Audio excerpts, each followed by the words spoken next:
Hey, what's happening, everyone? Welcome to my live. Essentially, I'm going to be doing this once a week on YouTube every Friday around this time. My plan is to go live for 30 minutes to an hour and essentially just talk about what's been happening in the world today, what's been happening in my life as far as like business updates, being a little bit more transparent, trying to build stuff in public, and then also just doing a lot of Q&A stuff. So I'm working on launching a new community, which I'll be sharing a little bit more details. It'll be a free community. And my plan for the year is to build one of the biggest free communities for location independent entrepreneurs, digital nomads, and people who just want to find an online community where they can go ahead and kind of learn what's going on out there. How can they grow their business? How can you build a side hustle? And essentially just kind of connect with other people. And the plan for that is to bring in some of the world's wealthiest entrepreneurs who can share some of the insights with the community, and then also bringing in and highlighting other community members. So I'm going to go ahead and start off just by sharing my screen here. And we'll just kick it off basically like what is happening this week. It's been kind of a crazy week in the news. So let me just share my screen 1 second.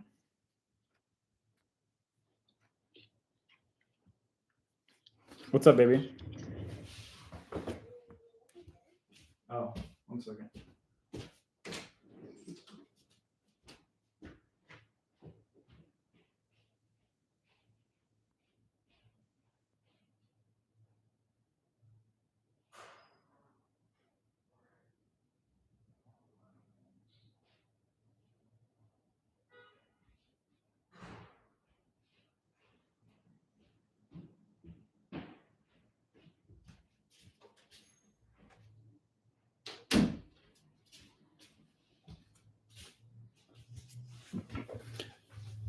Hey, everyone. So yeah, sorry about that. Basically having a little technical stuff here.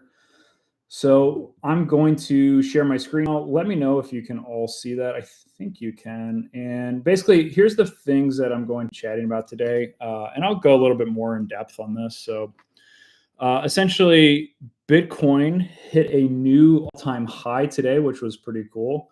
And this week, essentially, the cool thing about Bitcoin is it really is been this fascinating project where I essentially started getting familiar with cryptocurrency and Bitcoin in around 2017. And I really do think it's one of these things where anybody out there should do their own research, figure out if it's going to make sense for them. But it does seem to be like a fairly safe way to buy Bitcoin now is through ETFs or through just doing it yourself through exchanges. And my philosophy has kind of been with dollar cost averaging and essentially just every week just buying a little bit more Bitcoin where I don't have to think about it. I've already committed to a percentage of my quarterly investments. And then every quarter I just kind of readjust. Maybe it's a little bit more, maybe it's a little bit less. And essentially this can be a good approach. And I would say for anybody out there interested in investing, at least having 1 to 5% of their portfolio with some sort of cryptocurrency inside that. And I would say like not all cryptocurrency is treated evenly. And when I say that, I would say mostly Bitcoin and Ethereum would be the ones that I would recommend. So what else happened this week? So like, let me just go on to the next slides here. And basically the Bitcoin price hit over $69,000 for one Bitcoin. And I just want to answer a few questions because I get these a lot. Again, you can buy a fraction of a Bitcoin. You don't need to buy just one. It's not like a stock where like you have to have one share to actually get started. And you know, some stocks you can buy fractional shares, but with Bitcoin, it's kind of a similar thing. You could buy $100 worth of Bitcoin and you'll just get a fraction of a Bitcoin. That's one common question I get from a lot of people is I think they get a little scared by the price that, you know, they're like, hey, I don't have, you know, $70,000 to invest in a Bitcoin. Yes, you can buy fractional pieces of a Bitcoin. The other thing is people tend to just not understand it. I think it is kind of a complicated new technology. It's only been around for a decade, and with money, that's pretty short time, right? I believe it came out around the 2010s, maybe a little bit earlier. I'll have to fact check that. When was Bitcoin first invented? Let's find out now. Let's do it live. So yeah, it was pretty close. 2010s, January 3rd, 2009 was when it was first created. And so yeah, it's been around for a relatively short period of time. And I'm curious if anybody knows when, the dollar was invented, because I actually have no idea. Let's see. The dollar was invented in April 2nd, 1792. So when you compare the two sort of currencies and Bitcoin, they really have not been around for the same amount of time. Like the US dollar has had a lot of ups and a lot of downs. And essentially what I see happening now with Bitcoin, as again, the currency part of cryptocurrency, I think also really confuses people, is I think Bitcoin is pretty much solidified itself as a good store of value, similar to gold or other types of investments, where the main percentage of people are trying to buy and hold this for a longer period of time. And that's kind of been my position over the past 10 years, is just buy, hold. And my position is kind of like, let's see what happens in 10 to 15 years. And let's like try to take emotion and thought out of it. Well, the daily thought of buying or selling, and just try to do that for the next 10 to 15 years. So what I have done is set up dollar cost averaging, where you're essentially just automatically buying Bitcoin, Ethereum, and other cryptocurrencies every week or every few days. And then it's just on autopilot. So you can do that on pretty much every exchange. And again, this is probably not the best time to buy Bitcoin, but again, it is a good time to start learning about cryptocurrency and whether getting some sort of access to crypto is going to make sense for you. So, hey, if anybody's joining in, I see somebody here. I'm going to be doing these live streams, even if it is to nobody, I don't mind. But if you do join in, come say hi, come ask a question. And I'll be checking back later if you watch the replay of this. So a big part of this live kind of structure is that, I just want to connect with people. I want to see what's going on. I want to see what questions people have. And a lot of it is just like, hey, let's see what's going on in the world. Let's see what's happening. Let's see what questions people have, and just try to stay informed and try to give you guys some value of like, hey, maybe we can go here every Friday, learn out a few things, ask some questions that we have about stuff, and then just try to give some feedback. That's kind of the whole purpose of why I'm doing this. So let's move on to the next thing, which I thought was pretty interesting. I don't know if anybody saw Dune 2. Try to make sure not to spoil it. I don't know if this is the original image from Troy, but I try to give whoever created these images some credit. And the interesting thing about this is you can see the Bitcoin all-time highs for like the past two runs have been around when Dune 1 came out. And then when Dune Part 2 came out, it did hit a new kind of all-time high here. So it's just a pretty interesting observation. Again, I think they're not really correlated, other than it's been, a couple of years between the movies. I think if you really dissected it, it's like, most movie sequels take 2 to 3 years. Most crypto and financial bull runs also take 2 to 3 years. So I think it's more of something like that, but it was a really interesting thing because, the timing of it is almost like down to the same month and almost within a few days of the releases. So that's the part where you're like, okay, well, kind of scratching your head as like, what is the correlation here?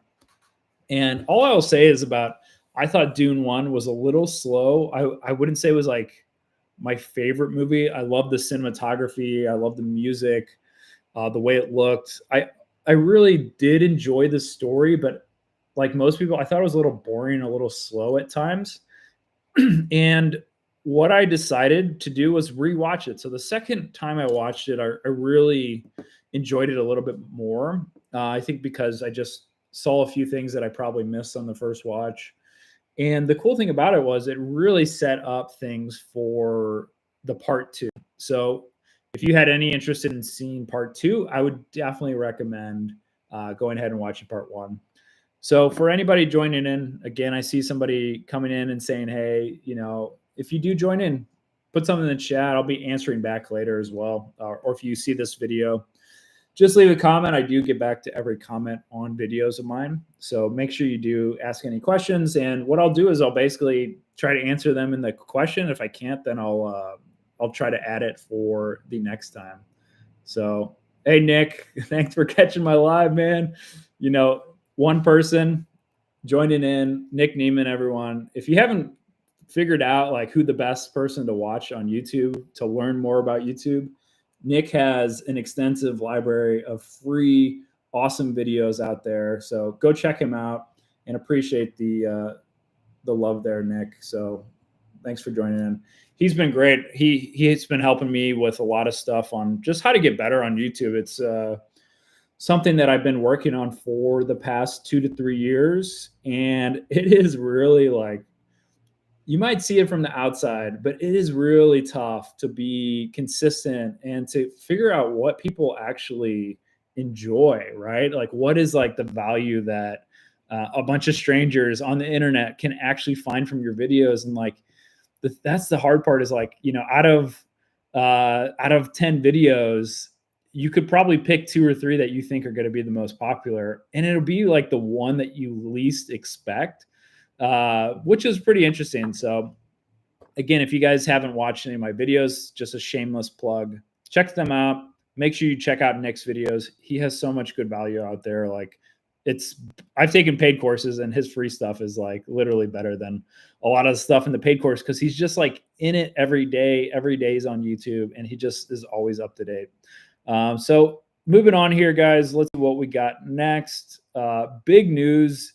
Jake Paul and Mike Tyson are going to be fighting on Netflix, which is kind of interesting. And this is something that I really don't understand. And I guess I did a little bit of digging to figure out, okay, why has nobody actually taken over sports streaming? Like, why is Amazon not streaming sports? Why is Netflix not streaming like live events or sports or concerts or anything? And I think it just comes down to like all the live sports, casters probably had some sort of long-term contracts where maybe these contracts are like 4 or 5 years long. The NBA is signed up with, let's just say ESPN, where they have exclusive rights to distribute the lives and do all that type of fun stuff. So what I'm thinking now is that a lot of those contracts are probably ending or they're coming up on renewal where they're just like, okay, Netflix is going to give us a crazy deal if we get like exclusive rights to this boxing match. So I think that's kind of what's actually going to add, but I think it is going to be interesting because Jake Paul has been fighting, essentially retired people. And the only thing that I think is crazy about this is like, there's probably so many other people that have been working their whole lives and in the boxing training, but essentially a YouTuber is going to be able to get in the ring with one of the most notorious boxers out there. And I think that's going to trigger a lot of people. And say what you can about Jake Paul and Logan Paul and all these guys. But again, it's going to be, one of these things that, what you need to do is like, you got to get people's eyeballs and attention. And if you can captivate that, you can open some crazy doors. And just from having a small audience, I've been able to open some really cool doors, meet with some really great people, get a ton of value, and also try to provide as much value for them as well. But I would say like we're really shifting away from like people listening in, tuning into ABC, NBC. You're going to be tuning into your favorite influencer to learn about news. There's a really great guy on TikTok, News Daddy, Dylan Page, who I really like. love his content because it's like short clips that just summarize what's actually happening in the world today. And definitely make sure to check him out. And I really think that's going to be the future of how people get news. I don't think the typical journalistic news front that we've been kind of grown up with is going to last. And the reason it's not going to last is because the way it's monetized just doesn't make sense anymore. Nobody's buying newspapers. Nobody wants to watch commercials anymore. So that's why there's this big shift to streaming, to individual people kind of creating their own brands and their own network. So we've seen people like Tucker Carlson, whether you love him or hate him, he's got an audience, got a huge audience.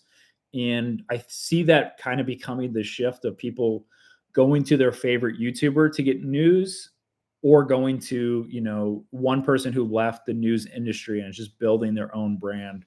And I've seen it with a lot of people. There's like in the tech industry as well now, like it moves so fast that, again, they can really just get on a live stream and they can talk about what they want to talk about instead of whatever the person funding it is suggesting they talk about. So I think it's going to bring hopefully a little bit more unbiased news.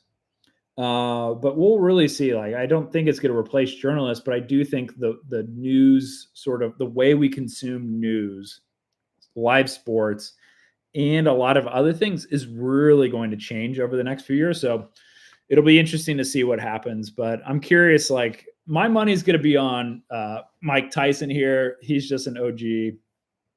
And essentially, I think what's going to happen with this fight is, I don't know a lot about boxing, but I've seen Jake box, and I wasn't super impressed. I think he's impressive for getting started just a few years ago, and I think he is taking it very seriously. But to get in the ring with somebody who just has so many more reps and is just like probably the most phenomenal person in the boxing realm. So it'll be interesting to see. I definitely will give it a watch. But yeah, curious to see what everyone else thinks. So Nick says it's also helpful if there's a lot going on to share the news in your industry. I did that for a year and it added around 10K subs and around 10K USD to my bottom line. Yeah, I love that. And I'm trying to find, you know, more news kind of in the remote work, entrepreneurial thing. And, you know, essentially what I'm hoping to do is grab you with like these big headlines and then like also shift you over to some other stuff that's happening. Like, we're going to talk about digital nomad visas, some of the best TED Talks. I just spent like, I don't know how many months researching TED Talks, watching speeches. And I decided to, like, instead of just wasting that time and keeping it in here, to get it out in like a nice little format. So stick around as I'll be talking about all that stuff. So, hey, Nick, yeah, appreciate the insights there. Agree that just talking about news and trends and stuff is probably going to be one of the best ways to grow. And it's something that I kind of enjoy talking about. I've always, like, I don't know if you guys saw the John Krasinski, I believe is the guy from The Office, Jim from The Office. He had this amazing news channel where he just talked about positive news, like happy news. And it was like so captivating. He was such a, you know, great, he did it so well. But then he ended up selling it and it just got sold to like somebody else, some corporation. And so, like, I'm hoping to also fill in some like just uplifting cool things, because I do understand, like, news, if it leads, it bleeds, is kind of the industry saying, because negative news or like kind of shocking news gets shared 10 times more than happy news. So if you're tuning into this, if you like this, make sure to give it a share, make sure to subscribe. I'm going to be trying to do this every Friday.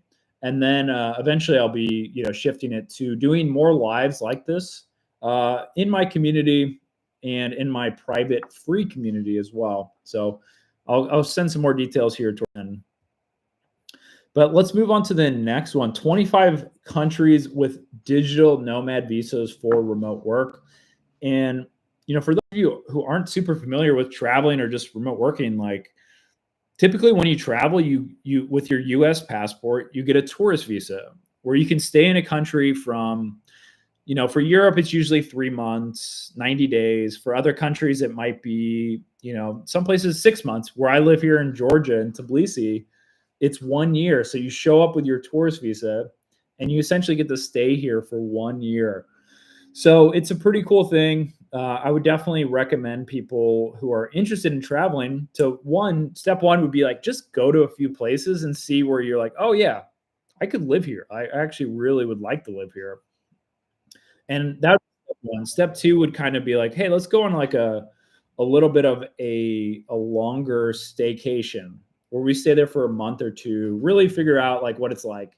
Because if you haven't like gone grocery shopping, cooked, like, done laundry, like had like some sort of like problem with your laptop or connected with any local people, it's really hard to gauge like how it's going to be living in a place long term. So what I love at digital nomad locations is where there's like a lot less bureaucracy, a lot of less like problems that happen. And that's kind of why I like Georgia. It's like you show up for 1 year, you can come here. It's pretty good. Like it's one of the safest countries in the world.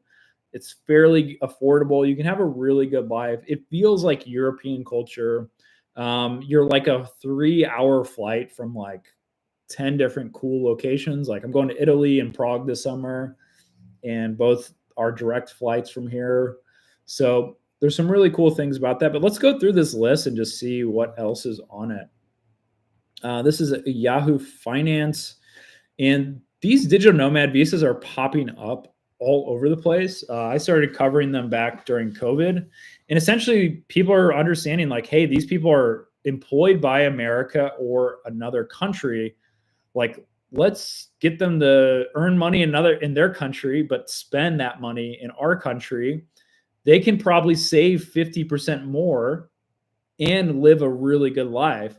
And that's kind of where this word geo arbitrage comes from, is being able to kind of hack that system. You can earn in dollars and spend in pesos, right? It's like one of the oldest tricks in the book. But on top of that, you can also save a lot of money in taxes. You can get to experience some living overseas. And the cool thing that I love is that you really just can travel a lot more because you save a lot more money, you save more on taxes, and you can put that towards investments, towards your business, towards anything you want. And essentially over a longer period of time, that really compounds. So, that could cut off like 15 to 20 years of actual work because you're able to retire early. That the average retiring age is around 65. So if you're able to earn 50% more profit while living overseas, your retirement age is going to be a lot earlier. I just don't think people really do the math on this type of stuff. So they seem to try to do it in the US, where they move from California to Missouri, and they can save a lot of money there. But you can have more substantial gains by living overseas. So I'll get into more of the pros and cons later, but it's not all perfect. There's pros and cons to living overseas as well. But let me share some of the countries here. Move over to the article. Essentially, we've got Germany, Malta. Oh my God, I loved Malta. Malta's was my last country I visited in Europe. So I made it a goal to visit every country in Europe, and Malta was basically one of the last. It was like San Marino, Belarus, and Malta. And Malta was like kind of a hidden gem, in my opinion. It was like really high quality European island in a fairly affordable like cost of living. I was shocked. Like we chartered a yacht for the entire day, barbecue, drinks, everything included, and it was 400 euros. Again, it wasn't peak season, but it was like one of these things where you're just like, man, I did something similar in other places like Ibiza or like other parts of the world, and it was not 400 euros. So, and it was a super nice catamaran. So there's some really good value in Malta. It's another place that I would consider as a longer term visa. Then we've got Croatia, another beautiful place, Norway, Panama, Taiwan, Colombia, Grenada, Barbados, Mauritius, Antigua, Hungary. Albania is the other big one that I've heard about Americans. It's like Georgia and Albania, where you can just basically come for a year. Oh man, they do the typical thing where I've got to continue. And you know, the reason they do this is basically so people get like more clicks. The more clicks, the more ad revenue, and the more money. So that's why this whole journalism thing's kind of messed up. Estonia, and now they're going to make me click through all 10. Is that really? Yeah.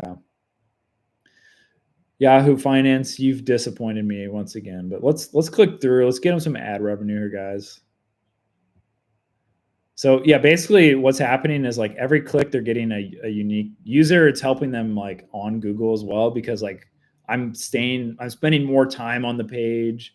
The Bahamas, I just want to see what's number one. Dubai, Costa Rica, Seychelles, France. Again, a lot of these places I would not recommend. Cape Verde, there's too small. Georgia, here we go. Love it. Okay, number 2, St. Lucia. Again, a lot of these places, like these island nations, I get so bored on an island like after, a month or two, unless there's like quite a lot going on there. There are islands that have a lot more stuff to do. So that's something interesting. Again, let's move on to the next thing, because I got to wrap this up here in a second. Basically, I want to talk about my TED Talk. I gave a TED Talk. It's going to be linked below. Basically, if you just search TEDx and then my last name, Swigunski, it should essentially show up. But the more important thing here is, besides promoting my talk, which I think you'll love if you're listening to this, is the 5 most popular. I wrote a post about this, and essentially I went through some of the best TED Talks I've listened to. A few of them are from Tim Ferriss. He's got one that was really just kind of mind-changing. Dan Gilbert talks about the surprising science of happiness. Then we've got the secret to desire in long-term relationships. And again, you can't see this, but let me share this tab. This is just like probably one of my favorite videos on the internet. This is essentially a TED Talk where he replies to an email spammer, and he's a comedian, and it's just really funny. So like, highly check out this talk, and I'll leave a link below to this article. But the most popular TED Talk with 70 million views is by Tim Urban. And I actually heard from him from my old coworker at Empire Flippers. He's got a really big blog, Wait But Why. So really interesting guy. He was actually on the Empire Flippers podcast. So pretty interesting dude. And, his talk is well worthwhile. And moving on to kind of what, guys, I got to wrap things up here. I want to start doing about an hour lives. Today's only going to be about 30 minutes. So just to wrap things up, if you have any questions, like if you're watching this later and you're like, man, I wish you would have talked about this, or I'm wondering X, Y, or Z, just leave it as an actual comment on the video, and I'll either reply. I'll always reply to every comment. But also I'll try to like make it a talking point for the next video, where I'll just take your question and be like, hey, I'm going to allocate a few minutes to actually answer this. So the remote revolution, hey guys, this is essentially going to be a free community. You do have to apply to join. We're only going to be letting in people who are going to be contributing, adding some value. And the idea is to get initial 100 people in there before we do a big public launch. So if you're interested in that, I'm not going to share the link live yet, because we're only sending it out to kind of curated people. So if you want to join a remote revolution where you learn about increasing your wealth, how to live and work overseas, and essentially control your own calendar, work from anywhere, if that sounds appealing to you, and also want to learn from like business experts. So we're going to have people on there that have like inside the community that have built billion-dollar businesses. So it's going to be a pretty cool place. Message me on LinkedIn or Instagram if you're interested in joining. Mike Swigunski on both of those. I'm fairly active. And just mention the remote revolution, or you can leave a comment below on this video. Mention you're interested in joining the remote revolution, and basically I'll be sending you a direct invite. But again, you do kind of have to request to join. So last, guys, if you like this format, subscribe, give it a thumbs up, share it with somebody who you think might like it. Again, I'm going to keep doing this even if nobody joins in. I just want to get the reps. I want to make some really good content for you guys and just get better at this. So this is going to be kind of like my weekly commitment. So thanks again for tuning in, everyone. Have a wonderful weekend and stay in touch.